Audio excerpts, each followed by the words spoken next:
So glad you're here. Let's start. Well, here we are. I'm Julie Halston. It's Virtual Halston, Season 2, Episode 14. Are you like me? Are you feeling like a little more hopeful, a little more, and then not? Is it just me? Maybe it's February. I mean, we are the beginning of February. In February, it can be a cruel month, and it's short. That's the good news. It's short. We have a very big show today. We have a lot of ground to cover. First of all, I want to thank my dear friend Kathy. Look at this, a little makeup bag with all my wispies. I love it. It's just so cute. I love it.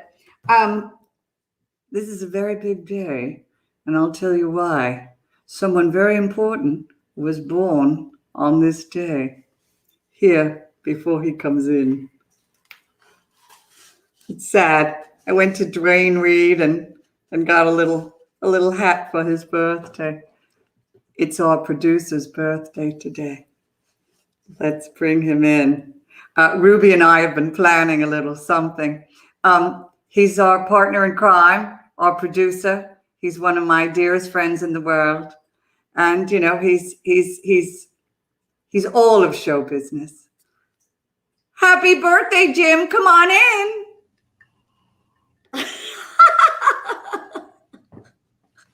Oh, hello.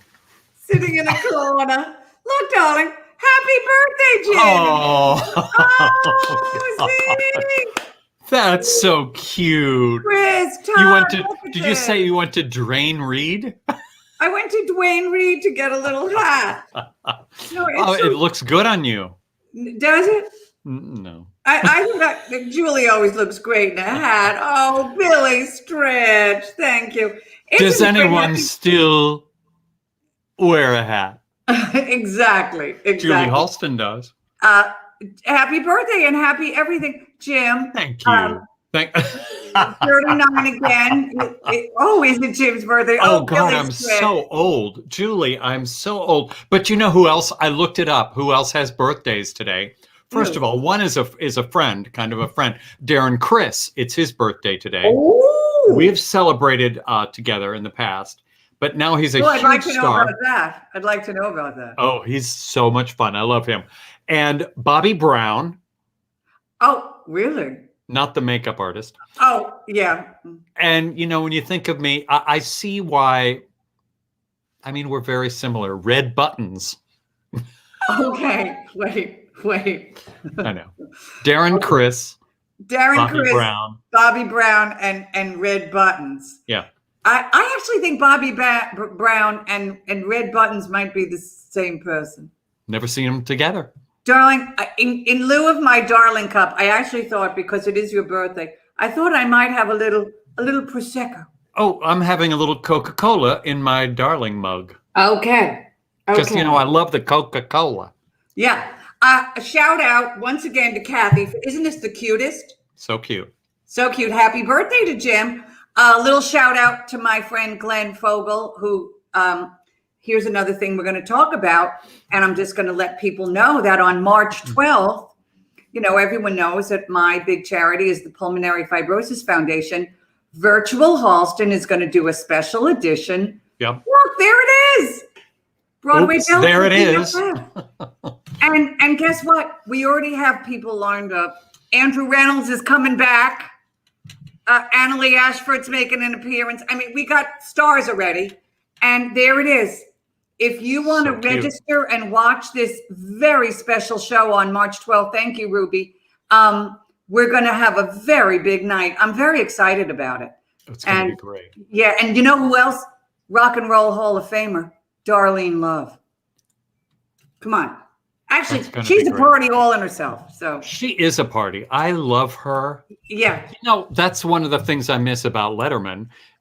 Yes. Beyond just missing Letterman is every year he really kind of brought her back. He did. I mean, every Christmas season he would have her on to sing her iconic Christmas song. And how great was that? No, it was great. It was amazing. And Paul Schaefer, always. Oh, happy birthday, Jim. A lot of people. Oh my God. Thank you, Melissa. This Thank is so you. great. Here, Thank we're you. celebrating you. Now, let's bring Ruby in because I think Ruby Yes. and I want to celebrate you in our special way. Oh, okay. Oh, Ruby. Oh, Jim. Oh, Ruby. Yeah. Oh, Jim. Happy Ruby, birthday. Thank you. Is this really all about me? It kind of is. Is the whole show about, it's like a surprise party? Well, a little bit. There are some surprises. Oh, God. A little bit. Jim, Julie. the Ruby and I put our heads together. Yes. Wait. Oh, God. Put our heads together. That looks good. Yeah, that was sad. And came up with a little something for you. So I think they're underneath your desk. Could you please open? Oh, there they are. What a surprise, since I put it there. Yeah. But I don't know what it is. No, I delivered it. I delivered it yesterday. And I'd like to just say the text conversation that happened. I said, I'm coming to drop something off. You cannot open it until the show. Look, I didn't. Everybody pose. Everybody pose. Okay, that'll be nice. Okay. Jim responded, oh God. And then a separate text, is it your dog? To which I responded, yes, it's Dakota. I'm giving you my dog. There you go. Enjoy. Yeah. I don't hear a dog or a puppy or an aquarium or anything like that. Because I told you not to open it until today. Look, and I didn't. Okay. Am I supposed to open it? Yes. We want to open it on air. We want you to be surprised, and we want the audience to be surprised. This is so weird. Actually, you don't know this probably, but public gifting makes me very uncomfortable. And this is really public because we're on a network television show. Yes, we're on a very big television show. Look, Yes. okay, I don't know what's happening. It's many. Is this good television? I don't know. What's bad television is me trying to make myself look good. Wait, what's going on there? Yes. Okay, these are people who know me.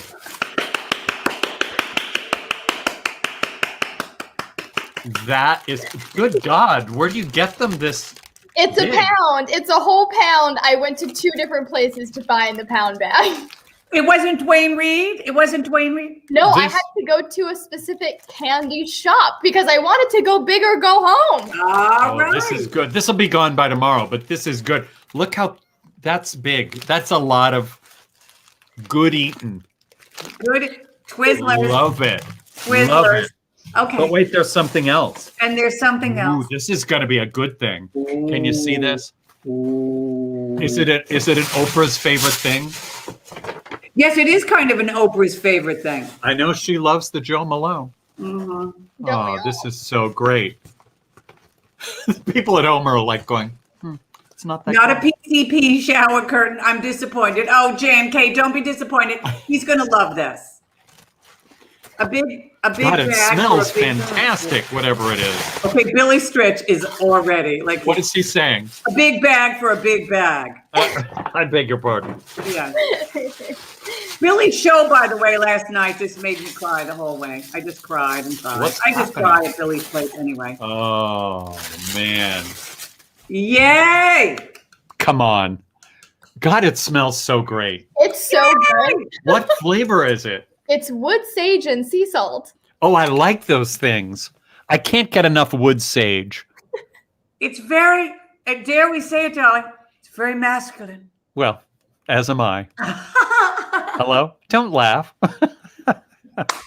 This is a fantastic gift from the two of you and from our public. I feel it from you. We also. love you, Jim, very, very much. Am I too close? You're a little close. But I have a new light. Yes, yes. We love you. The We older love you get, the better your lighting has to be. This is great. Thank you very much. Happy I love birthday. you both. And to help celebrate the birthday, we also have a new segment. Yes. And it's called the Fan Five. Yes. The thing that's so great, and Jim and I were talking about this, we have every week thousands of people do watch the show. However, we have about, 150 to 200 like super regulars who are really devoted to our show and who also give generously tips every week. And Yes. of course, I want to put up the Venmo PayPals. This is what we do this show for. We want to entertain you. There we are. We want to pay for our platform, and we want to give a portion to the Pulmonary Fibrosis Foundation. I want to just go on record as saying another thing. I actually was adding up, from our shows. They have helped give thousands of dollars to the Pulmonary Fibrosis Foundation. What a wonderful So thing. it's really extraordinary. And thank you so much. And we have a group who always give, whether it's 10, 25, 50, 100. We have people across the pond, as they say, who give hundreds of dollars. It's just fantastic. And I'm so grateful. Well, one of our big fans is someone that you know, Jim. She's also a very talented woman in her own right. And we're going to do a thing called Fan 5 where we really honor our fans. So let's bring in Libby Whittemore. Where are you? First of all, we have the intro, which is the most important thing. Okay, I don't know this intro. I have not seen it. So It's a piece of art. Okay. Fan 5. Fan 5. Fan 5. Okay. Libby. Libby! Libby. Hello. Happy birthday, Jim. However Thank you you. identify out there, we want you to meet one of our biggest fans. And we just love her so much. She's so generous and so wonderful. And Libby, you're a fantastic singer all on your own. And tell us a little bit about yourself. Well, I've been performing since the earth cooled, it seems like, since the dawn of time. Yes. But, I performed in cabarets here in Atlanta. And then in 2000, I couldn't remember the year, I opened my own club for some very strange reason. And it was a great room. It lasted for 6 years. We had some great performers locally, and also we had Margaret Whiting and Kay Starr and Jim Caruso and Julie Wilson, Linda Lavin, Billy Stritch. I mean, we had a lot of Billy Stritch. We had a lot of really great performers, and then we did our own shows. And I was able to give a lot of local singers a place to sing too, because by then there weren't any cabarets in town. So I was pretty much it. And Now, are you from that area originally? born and bred. Okay. And you know that because I pronounce it Coca-Cola. What? If Coca-Cola. you're a native of Atlanta, you pronounce it Coca-Cola, not Coca. Coca-Cola. Oh, okay. Okay. Yeah, I'm just, passing it along. Just passing it along. Now, we do have a painting of your club. Yes. There it is. Yes. It was Yeah. it was a nice room. It really was. It was a beautiful room. It was there. Jim knows. I was there. We were there quite a few times. Right. The stage was great. The sound was great. The lights were great. The audiences were fantastic. Yeah. But Libby knows my favorite part of the gig. That'd be the peach martinis. That is right. Yeah. That is right. I don't drink anymore only because it gives me a headache. But those, I would take a peach martini right now. Let me tell you, I would risk the headache. Julie, fresh peaches. Are you kidding me? From Georgia. That's Hello. right. Which is, as we all know, the peach state. So there you Yeah. go. It was a great, God, we had a great time. Billy Stritch, I loved working at Libby's. We loved having you there, Billy Stritch. Yeah. It was great. We had great, very loyal patrons who came to see every show we did, and it was a dream, and I have to be honest, a chilling nightmare all at the same time. Now, Libby, what are you doing now? Right now I'm doing my living room cabaret live from the living room on Thursday nights. And we haven't done it the last 2 weeks because my musical director, Robert Strickland, and myself were both exposed to the global pandemic that is known as COVID. What? Yeah, I didn't know. Yeah, Robert's roommate tested positive, and then Robert tested positive. And luckily, knock on wood, I tested positive twice. I've had no symptoms. I think my 14-day quarantine ended today. Robert Great. had some issues. He's had sort of the intestinal version of COVID, but he's getting better. So we're hoping he'll get a negative result this weekend when he gets tested again. And we're hoping to start back up with the Living Room Cabaret on this Thursday, the 11th. So fingers crossed on that. But we're doing that. And And where do we find that, Libby? that's on my Facebook page. Facebook, Libby Whittemore. Yeah. Every Thursday. At It's 7:30. so good. Thank But you. wait, are you competing with Billy's Place? What's happening? No. Well, I am, but I try to get, like last night. That's why I was able to watch Billy last night, because we didn't do one, and it was Oh, such I a see. great show. It was such a great show. But I try to catch it in rerun too. So Okay. because we start at 7:30 and he starts at 8, so we're finishing right as he's starting up, and then of course I have to, bring in the big equipment to peel off my makeup, and Oh, that, darling, that takes darling. some time. do you understand that I have to start getting ready Uh-huh. for virtual Halston on Thursday morning? No, you're laughing. Fabulous. Does the SWAT team come over still, Julie? No, well, they can't because, we're in a global pandemic. So I've had to become my own SWAT team, and I am not nearly as skilled. And it just takes me, Yeah. it's so sad. And if my neighbors really knew what was going on, and the cats kind of run up and down and they're like, she's at it again. She's at it. It's, and the makeup is laid out, but I have to start on Thursday morning.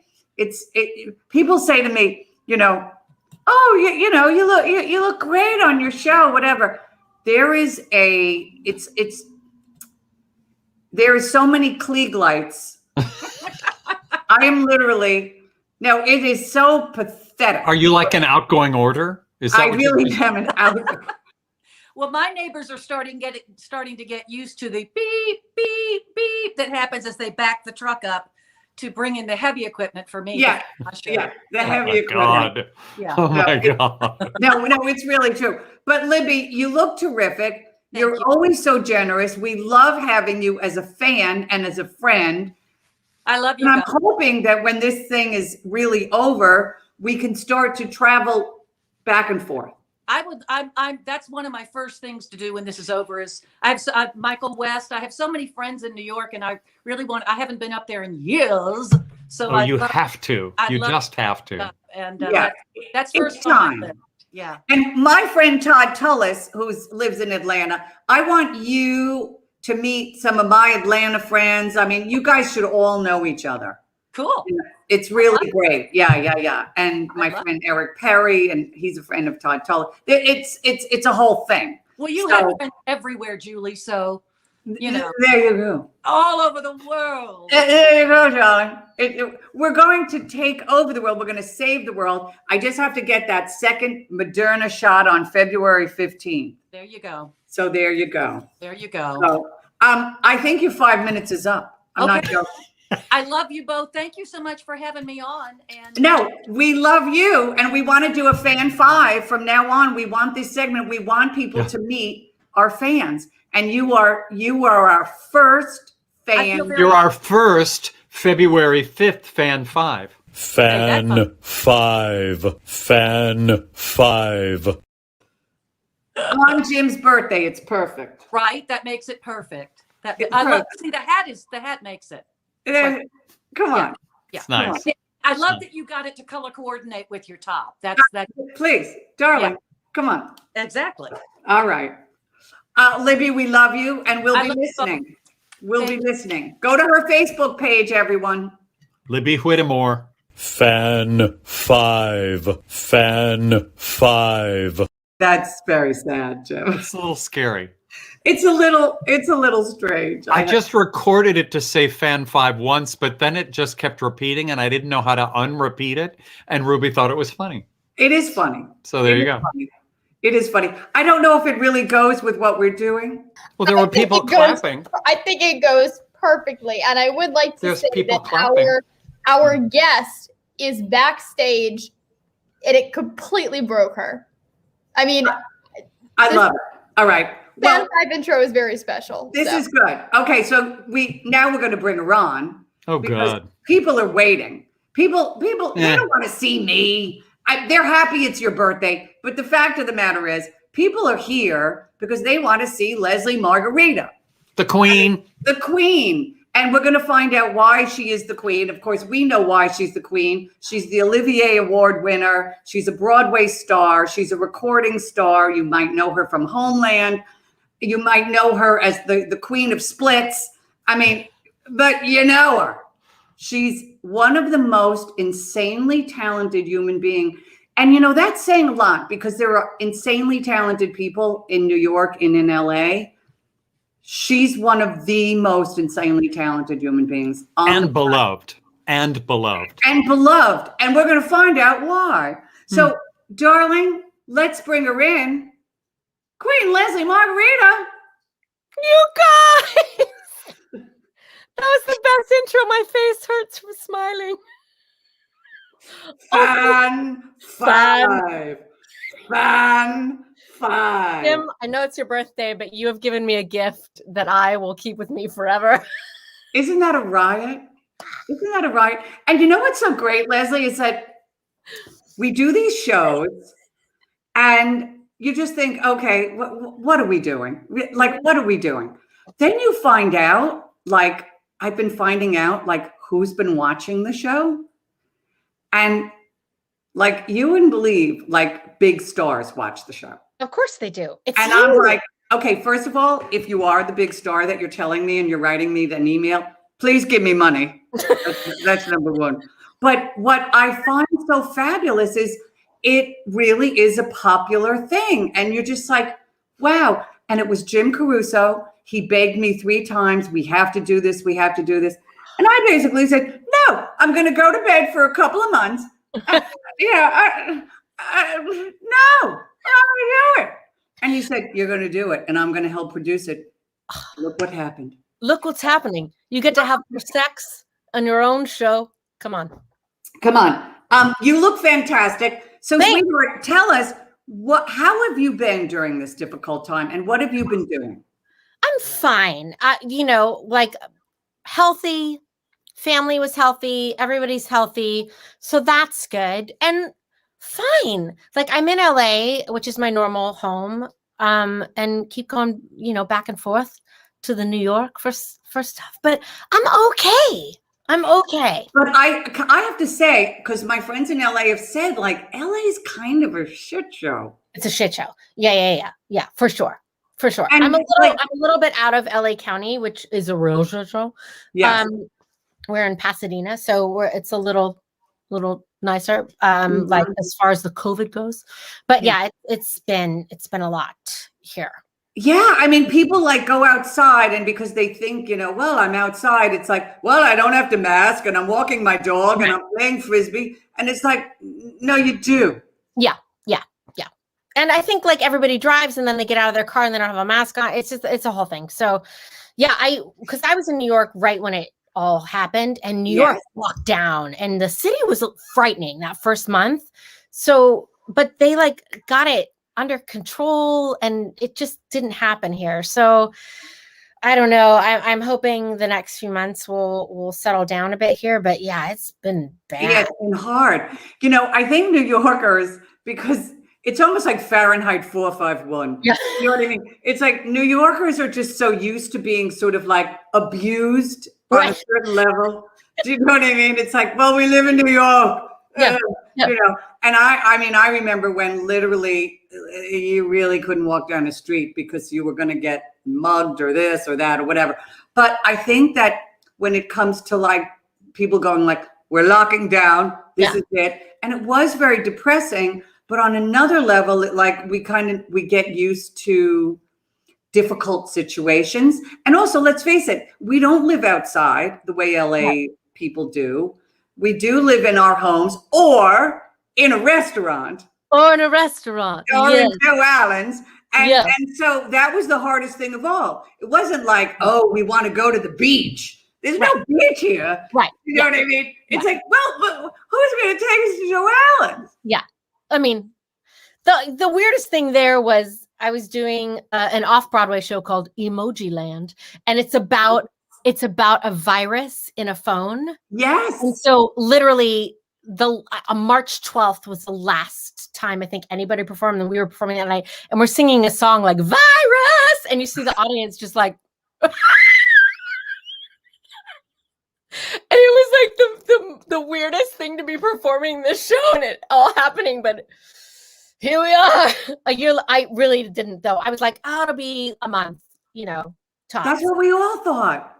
No. We all thought a month. And then it was 2 months, then it was 3 months. And then at a certain point they were like, it's forever. I mean, it's like, well, it's forever. Now let's take a little thing. A lot of people, I think the first, saw Emoji Land, Miles Archer say 2 days before luck. Such a blessing. There you go. Thank you, Miles. Thanks, Miles. The first I ever heard of you was when you won the Olivier for Zorro. Oh, there you are. There you are, winning your Olivier. Look how beautiful. Fancy, look at that. Look at you. And then wait, it was for Zorro. I think. Oh, there you are. Yeah. Who Zorro wrote the Musical. Zorro? It never got here. Well, it hasn't yet. But no, it hasn't Who wrote Zorro, darling? Who wrote it? The Gypsy Kings wrote the music. So the Gypsy Kings, all their hits were in it. And then they wrote extra stuff for the show. It was really an incredible show. But the Brits are famously tough about letting Americans go over there. Well, Equity didn't exchange me. Really?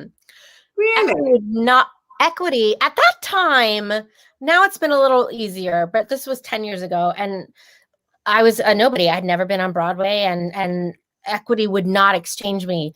So my producers at the Zorro Inc. actually got me a work permit and paid a lot of money for me to go over there and work, which was incredible at the time. And granted, look, I had done 3 years of workshops, and you know how long it takes for a show to happen. Yes. So, but it was still an incredible feat that they got me over there. Oh, that's fantastic. Yeah. Isn't that shocking? It's like, really, you are our union, aren't you? Well, and then somebody from Equity came to see the show, and they were like, "We're so proud." I'm like, "Are you? Are you really?" Yeah. Are you? Actually, do you know my name? Do you actually know my name? Do you know my name? But it's different now. It's a little different now. And it worked out, and the Olivier worked out, which was crazy as well, because then Americans really didn't win. My category was men and women mashed together.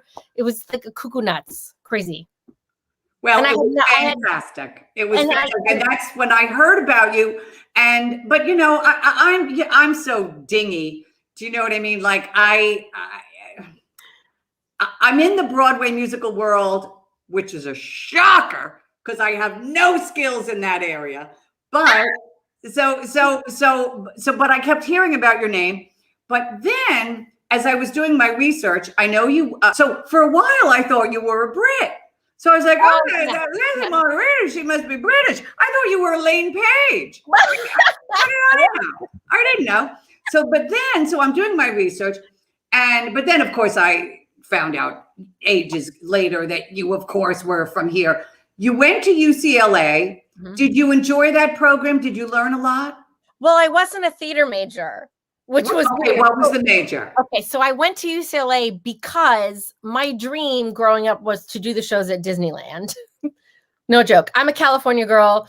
I'm not kidding, Julie. I wanted to work at Disneyland.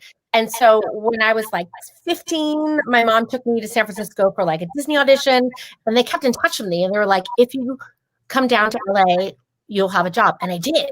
So I went to UCLA and was a dance major first because the famous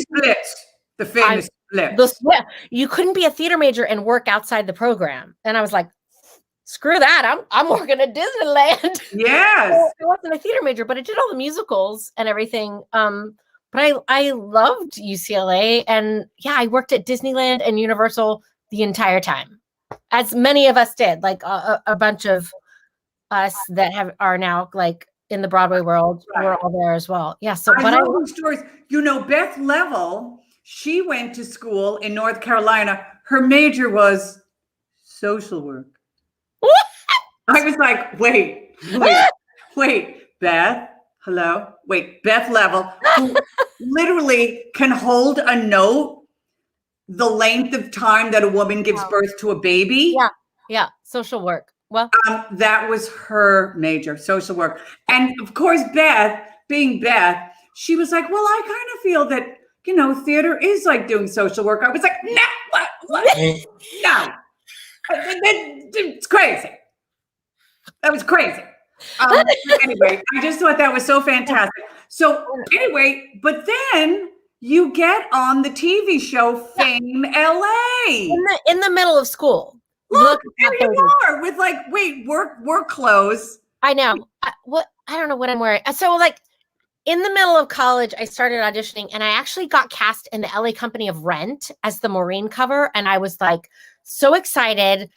And at the same time, I was auditioning for TV shows. And when you're 17, 18, you don't know what you're doing. Right. So I got this TV show and was like, well, I guess I can't do Rent. I'm going to go do TV. And I thought it was so easy. And I was like, what? And I ended up doing this TV show for 22 episodes. And it was Kenny Ortega, who then went on.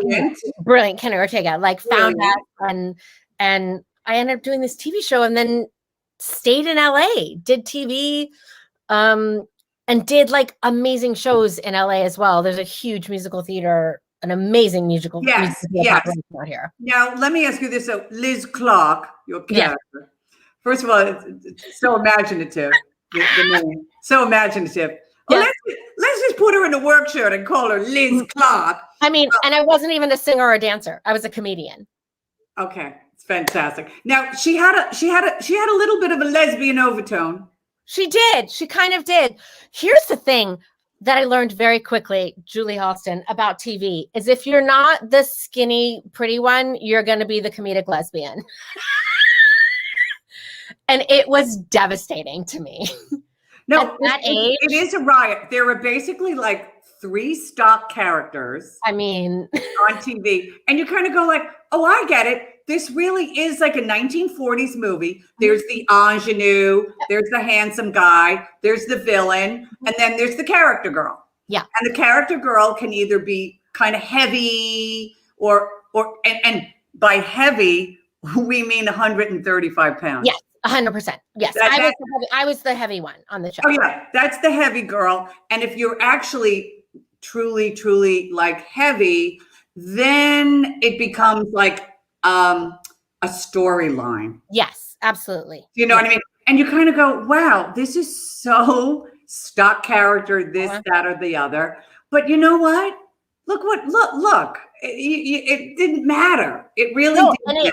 It totally informed who I became later and the kind of stuff that I wanted to do in my life and the message that I wanted to put out. It totally informed that experience was disheartening, but looking back at it, I'm thank God I had that experience. Charles Bush, who basically changed my life. I always tell people I made 2 very good decisions in life because I've made many mistakes. The big gay decision I made was to follow Charles Bush. And he was like, oh, we're going to start a theater company together and we're going to be vampire lesbians of Sodom. I was like, oh, okay. And the other was when I married Ralph Howard, my late husband, So I had a gay husband and a straight husband. And I had a gay husband and a straight husband, and I got a career out of it. Yeah. It was fantastic. But now wait, so that was in the 90s, right? Was that the 90s? Yeah, late night, yeah.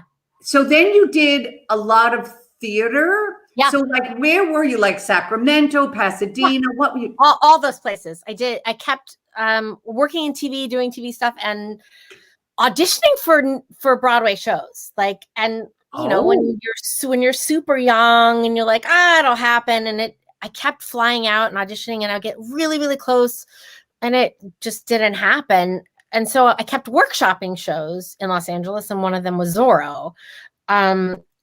And it just that's the thing. The Brits brought me to London way before I had ever gotten to New York. I just and love the fact that you weren't booking. It's like, no, wait, oh no, oh no, no. wait, who was booking?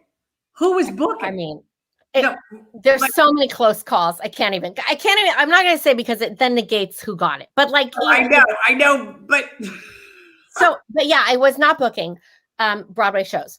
So then I go to London, win the Olivier, and I was like, finally booking, gonna get the Broadway show. No, nothing. Like so close again to so many shows, nothing. But when I was in London, the creators of Matilda saw me. And then a friend of mine was like, we saw this brand new show because it opened like right after I left. And they were like, we just saw the show. You have to play this role. And it was weird because my role in Zorro was kind of dramatic. And this, Matilda role was totally out there and zany. But once I heard the song, I was like, okay, I have to do this. And then I flew out to New York, like over the course of 9 months, probably 6 times.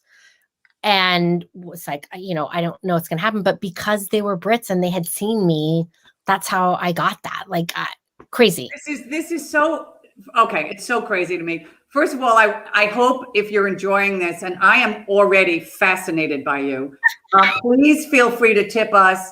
No donation too small, no donation too large. There it is. PayPal, Venmo, please help us pay for these platforms.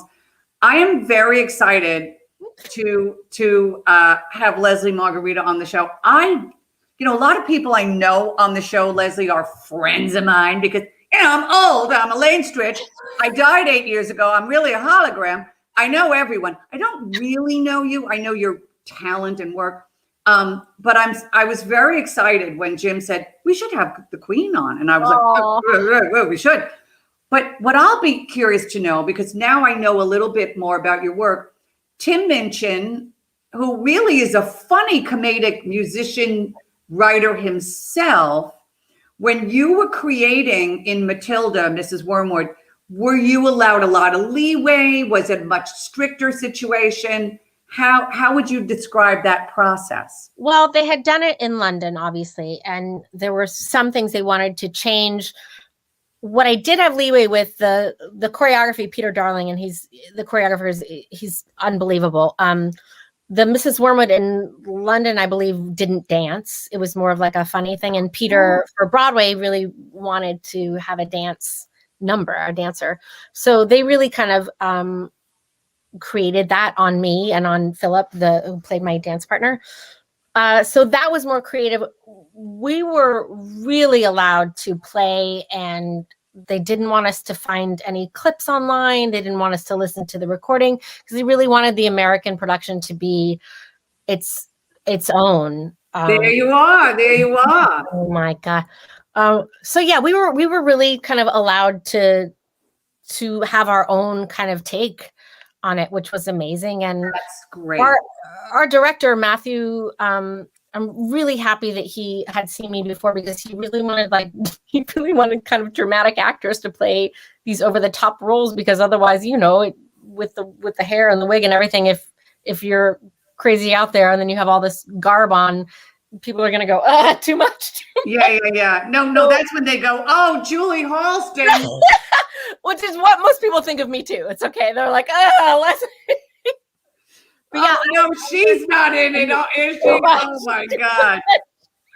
Now I have heard, and maybe I'm wrong, but I have heard one of your favorite roles, going back to something a little more poignant in a sense, is Dulcinea. And I think we have a picture. There you are. That's my favorite. Literally, like top 3 favorite roles. I love it. I've done it a few times now, and I love it so much. It's just. Why do you love it so much, honey? You get to do everything. I mean, that score, first of all, is genius, but then you kind of get to use every part of your voice. You get to, there aren't like, I love these women that now people look back at them, even like Adelaide and Guys and Dolls, are like, oh, it's so dated. I'm like, no, these women were so rad and so strong. You have to look at it a different way. So those kinds of women, that even though the shows may seem a little dated, I find that they wrote women much stronger in those eras than they do now sometimes. Well, I tend to agree with you. And I also think even like I don't know, Guys and Dolls and Adelaide or whatever, they pointed up the problems that they were having. Yeah. Because now, because everyone is supposed to be empowered and we're supposed to be really strong. Well, you guys, guess what, guys? You know, not everyone's empowered all the time. And you don't come out of the womb empowered. Yeah. You know, it's, and guess what? Some people are really shy. Yeah. And there's, what I'm finding a little upsetting is shyness is a very alluring quality, I think. And questioning is an alluring quality. Nowadays, people want, you know, everyone has to be strong, this, that. Nobody's, where is the subtleties? Where are the different shades? Right. You know, because life is different shades. And as we get older, the only shade I have is Klieg lights, but you know what I mean? It's even more interesting and rueful and ambiguous and whatnot. So yeah, I agree. And Dulcinea, I mean, to sing those songs and to make people feel that. Yeah, I love it. I just love that role so much. Oh. And then when you came and you finally got to Broadway. Finally, yes. Was it disappointing? Was it everything you wanted? No, it was everything I wanted. And I said when this was now 8 years ago, I said, when I get to New York, I'm going to say yes to everything. I'm going to, because nobody knew me there. I was going to do everything and really take every experience in. And Jim was one of the only people that I knew, Jim Caruso, because I had done Cast Party in LA. And that made me feel like I was famous because I did Cast Party in LA. Right. And I remember being like, I just want to take everything in. So it was everything I wanted it to be. I just bawled my eyes out. And I think because I was older, it meant more to me. Me too. I don't miss shows. Like I'm very old school about it. It took me so long to get there. So I think I appreciated it more. And I really threw myself into the community, this awesome Broadway community and doing everything. Literally, I told myself I'm going to say yes to everything that I physically can do. And it didn't matter what that was. And well, Leslie, first of all, you are the queen, but we're going to ask about that in a second. But you really took to social media before a lot of other people. Was it because you were technically proficient, or did you feel like I have to do this, or that you just loved it? Or I loved it. You loved it. I love it. I love it. I love it. I totally get the pitfalls of it, but I love it so much. And what I liked about it was that I could be me on it. And so I do understand the actors that are like, I need to be mysterious and I can't. But for me, I was like, if somebody doesn't want to hire me because of what I write on Twitter, I don't want to work with them anyway. Right. So if you're not going to call me in because you think I'm the funny Muppet lady because of what I write on Twitter, like whatever, man. Like I don't want to work with you anyway. So I found that being honest on social media was way more interesting. And no, I love it so much. And well, you know, we determined 2 weeks ago, Brooks Hashmanskas. I said to Brooks, because you know, I really want Brooks to do his own act. That's a whole. Oh my God, he hasn't yet. Never. What? Never. And it has bothered me for 30 years. For 30 years. So we finally determined. I said, Brooks, I'm going to ask one more time why you don't do this. And we've sort of determined it's because he's Lithuanian. They're very self-effacing. And I finally said to Brooks, I said, and he said, oh, nobody wants to hear about me going to Bennington or whatever. I said, first of all, think about it differently. Think about it as you're giving us a gift. All the songs you're singing, people might not know those songs. You're giving something to us. It's not about you. Right? He's the best. Yes. I know it's crazy, but we determined it's because he's Lithuanian. Well, I understand. There is that. But now, when did you become, and I think we have an actual picture of this, when did you decide, I'm going to be the queen? I'm just going to be the queen. Oh my gosh. Yeah. Right after I came back from London, I was like, I'm gonna do an act. I'm gonna do an act. And it started with like a heightened version of myself. I was like, because I love Bette Midler, obviously. And I was like, okay, she's the Divine Miss M. What could I be? A little more heightened version. And so I was like, oh, Hail the Queen, because I had just gotten back. And so it was this heightened version of me. And then over a couple of years, I was like, it doesn't really work with me. But the message from the show was I call myself queen because I can, because all these other people are going to put labels on you. So put one on yourself first that you like. It doesn't mean I think I'm better than anyone. I just rule my own little kingdom of me. So call yourself whatever you want. So, well, darling, you know my preferred pronouns are cunt, bitch, diva. No, those are my preferred pronouns. Oh, I love those. Are perfect. Cunt, bitch, diva. I love them. Yeah. So you get it. You get it. Yeah, that's it. So instead of he, him, or they, or she, her, cunt, bitch, diva. That's it. Isn't that great? Yes. I think it says it all. I just think it says it all.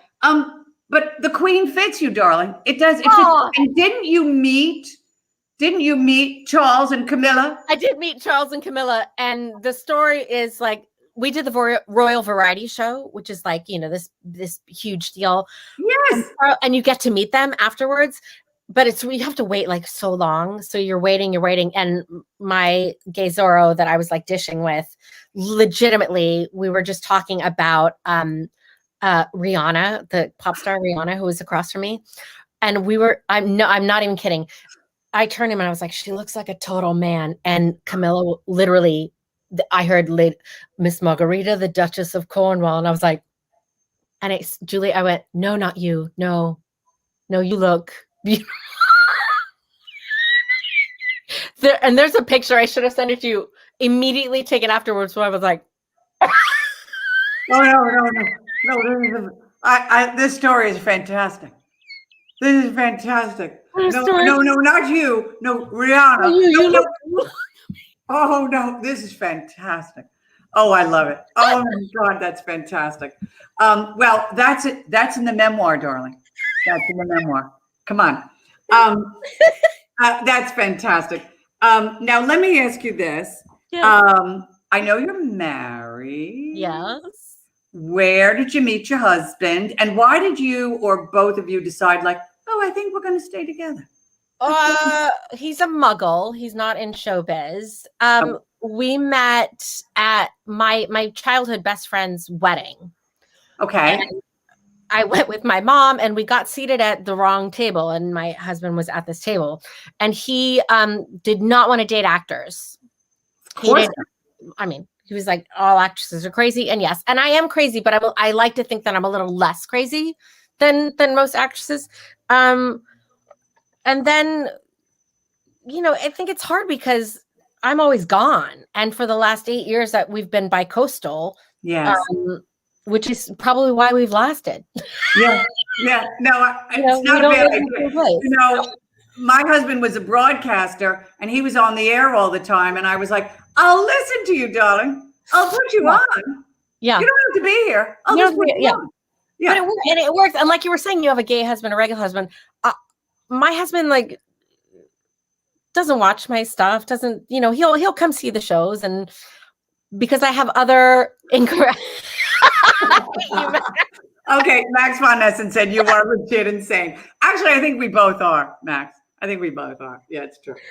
Let me tell you, Max Von Essen and I did a show together, and it was a very dramatic scene, and I've never laughed harder in this dramatic scene.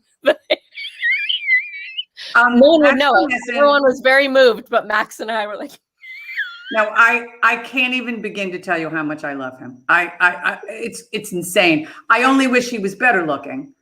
I mean, it's really sad. It's sad. Not an attractive man. I know he can sing. He can sing, but if only he looked better. If only he looked better. Now, but we have because you and your husband are both obsessed with the Star Wars. And I Yeah. think we have a little video. Wait, where's the video? Let's put a little video on. I'm a massive Star Wars geek, and so being here in the Bay Area, I had my engagement pictures taken at when Lucasfilm was up at by the Presidio.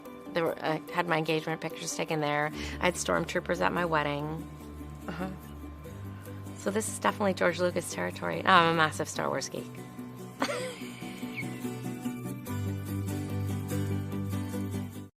Yeah. Okay, you are insane, darling. And she wonders why Edward doesn't want her. Like, I mean, yeah. Oh yeah. Since childhood, I was a giant Star Wars fan. No. Had lightsabers instead of Barbies, like the whole thing, and still to this day. So when I met my husband, our first date, we were talking, and Star Wars came up, and I was like, "Oh my god, I met like another Uber fan." Yeah, All right, I'm going to tell the story now. People have heard it before, but it's so good. I have to tell it again, and I know you will love it. I did on Broadway. You Can't Take It With You with the great James Earl Jones, because we're talking about Star Wars. James Earl Jones is one of the greatest actors in the world. He's also one of the most superior human beings in the world.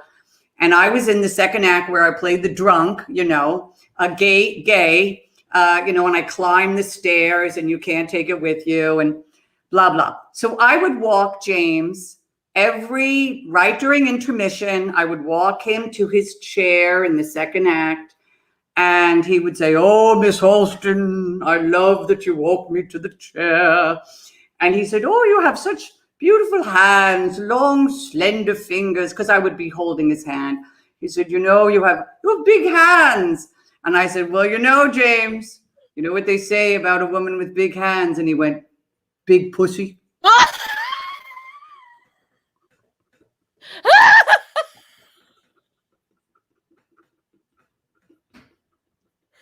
Julie, now when I look at Vader, that's all I'm going to think. No, but you understand, I can leave show business now. You can. I'd be like, I'm done. I don't need any more. I'm done. I could barely go on that night. Big pussy. So that's my Star Wars moment.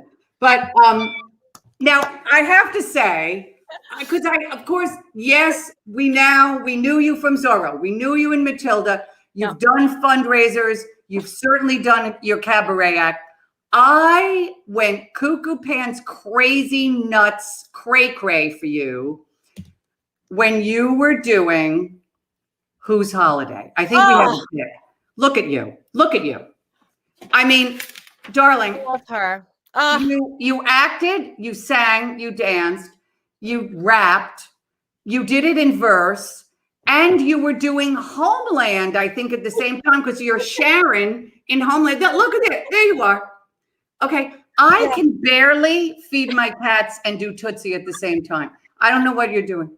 What do you think? It was like, when you have the work, you just do it. And that's what it is. And it actually helped me. I had a really hard time learning the verse for Whose Holiday, and being that busy kind of made me just cram it all, because Homeland was shooting in Virginia. So I would fly to Virginia for a couple of days and I would come back. And then, so I really had to kind of cram Whose Holiday, and there's nobody else to rehearse except me. So I was just completely gobsmacked. Now, let me ask you this. Now we're getting personal, because now I'm completely in love with you. And you and I are women. Yes. I don't know if it's a little personal. You don't have children, do you? No, I don't ever want them. I never wanted them either. I don't like them. No, I never wanted them. Now, my thing though, I fell madly in love, and of course I ended up marrying. I fell madly in love with a man with 5 children. 5 children. But that's the best way to do it. It was the best way to do it. And I actually I'm very close, and they, 3 of them were adults when we got married, and 2 of them were kids.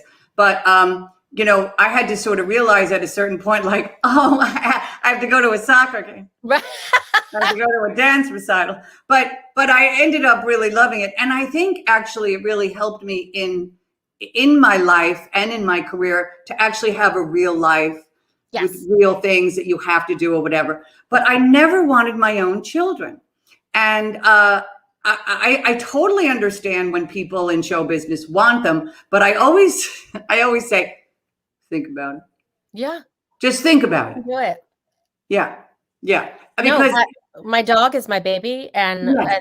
that's it. And and you know, the kids that I do shows with, like Matilda, was all kids, and I'm not a kid fan, but those kids I loved, and they like all, you know, kids that I do work with become kind of like, yes, fine. I like it when kids are fans of mine. That's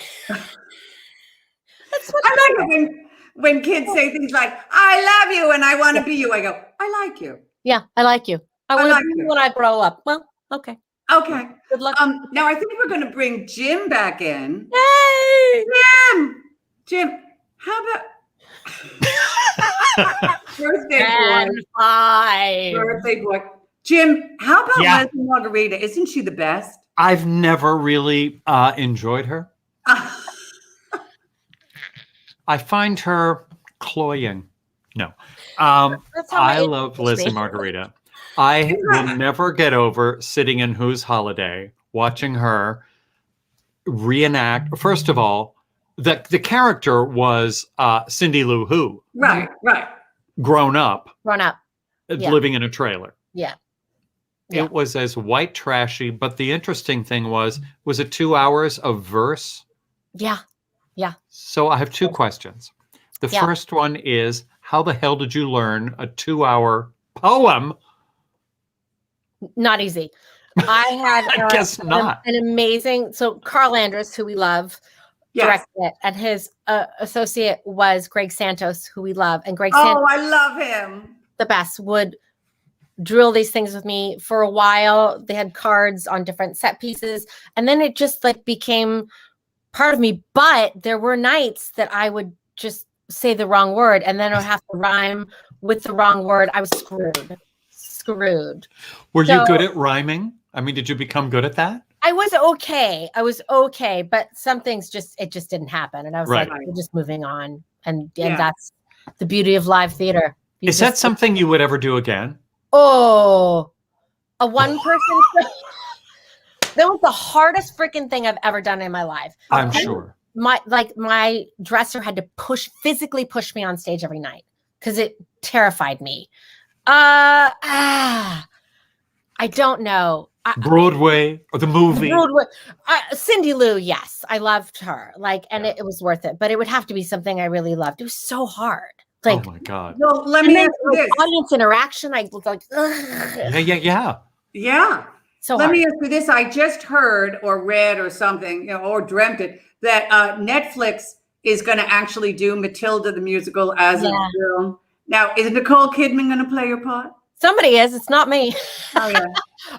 I will say though, that the team was so lovely and reached out and they gotta do.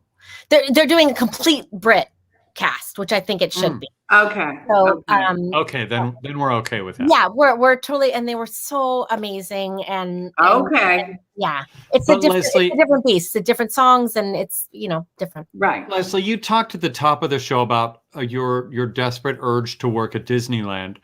And I know you did that, but I heard a funny story, and you can tell me if it's true or not, Max von Essen, that at one point you had to play Ariel, the Little Mermaid, Yes. and there was a costume mishap of sorts. Yeah, I was in a show called Disney Dreams and Magical Memories, and we did 80 shows a day, and there was a midnight show because that's, of course. I was always like the ethnic princess, Belle. I was Dirty Whore, Esmeralda all the time, like Jasmine, all the wrong ethnics. And that one, I was Jasmine, but I wanted to be Ariel because red hair and that sequin fin. Sure. And then for the midnight show, a girl got sick and all the swings were on and she got sick. I'm not even kidding. Seafood poisoning. I didn't do it, but seafood poisoning. And they were like, somebody needs to sing Ariel live. And I was like, I'm not in that part of the show. Me. So they had never let me do it. And then when I was getting ready, I realized why they never let me do it. Because obviously I didn't look good in the wig. But the shells they tried to put on me, and I've got big boobs. So they tried to put the shells on me, and the dresser is like screaming, what are we supposed to do? We only have seashells, not D shells. So like they put them on me, and they're like pasties.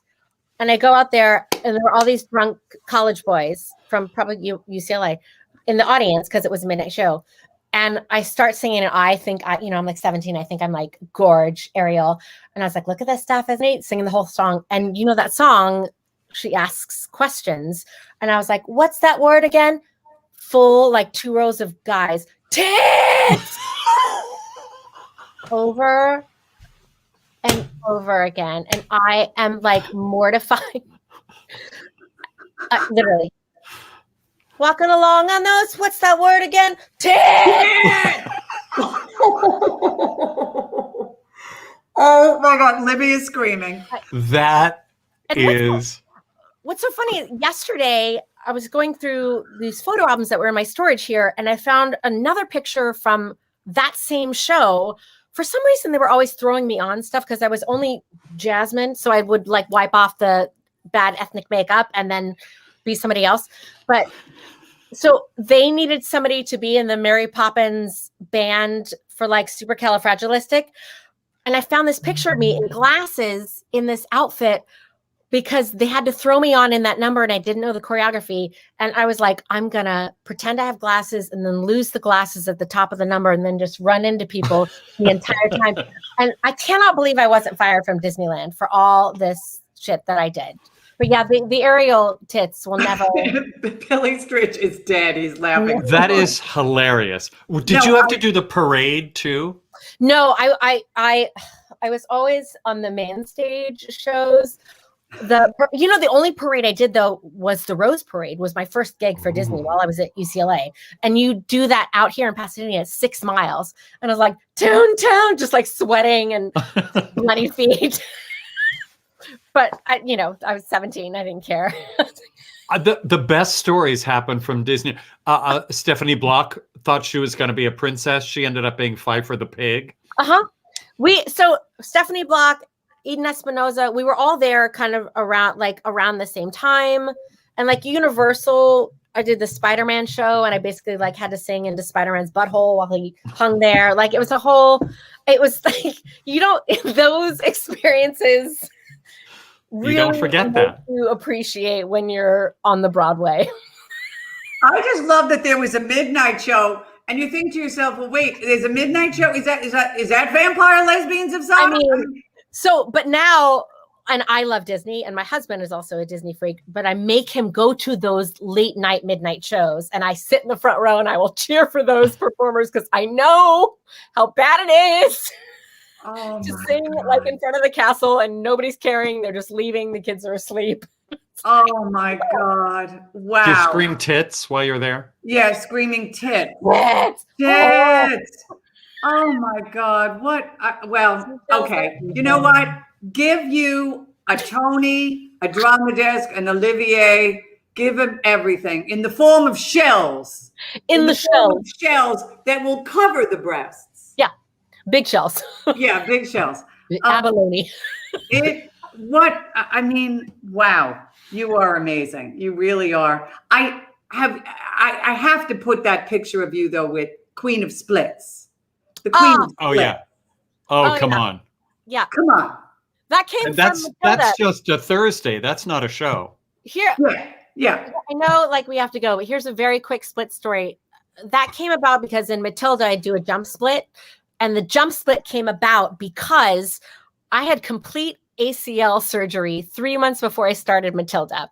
And I came out of surgery and that's when I found out I got the job, literally in post-op. So I had 3 months to rehab an entire knee to get ready to do this choreography.